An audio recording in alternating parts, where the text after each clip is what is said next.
Hello everybody, welcome to another episode of the Chess Masters, and today we're going to be looking at one of the endgame tactics, and that is opposition.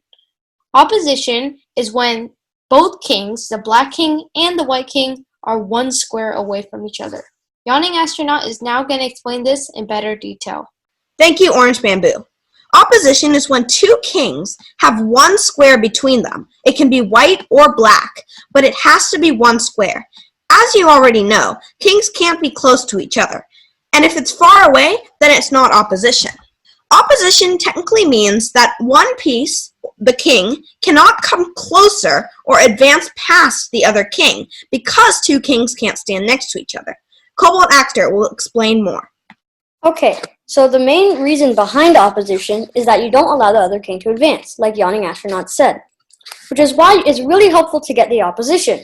Now, the opposition means that when it is your move, and you move your king so that there is one square between the kings, then it makes the other person's turn. If it is the other person's turn, and the kings are one square apart, that means you have the opposition. If it is your turn and the kings are one square apart, that means they have the opposition. Yawning Astronaut, would you like to explain why this can be super helpful in the endgame? When you're in the endgame, you're trying to get your pawns or pawn to the other side of the board. Let's set up a position where we have a king here and a king here. Let's say it's black's turn. Black will advance one, and then white will advance one. Now it's black's turn, but black can't get to our pawn without going all the way around, because we have the opposition. This means that the black king can't directly come one square forward because two kings can't be next to each other. OrangeBamboo? The reason that this is so important is because over time, it might take a while, but the pawn will gradually come closer and closer to the edge of the board and at one point make a queen. And we already had a video on the king and queen mate, and if you don't know how to do that, be sure to review it. So one important thing to know is how the king and the pawn would move to get opposition. Let's go back to this position. Let's try and get our white pawn to the other side. Here's how we would do it. Let's say it's black's turn. Black would come forward, then white would come forward. Black would have to move to the side. Then we can play a waiting move, such as moving our king to the side.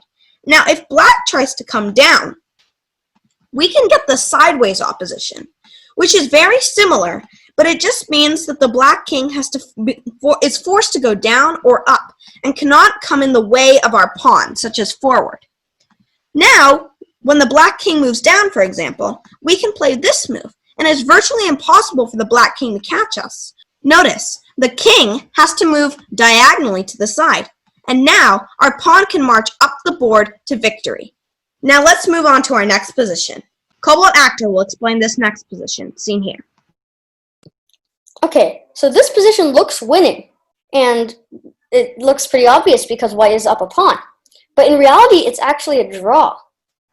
Let's say it's black to move, and black plays the move king to e7.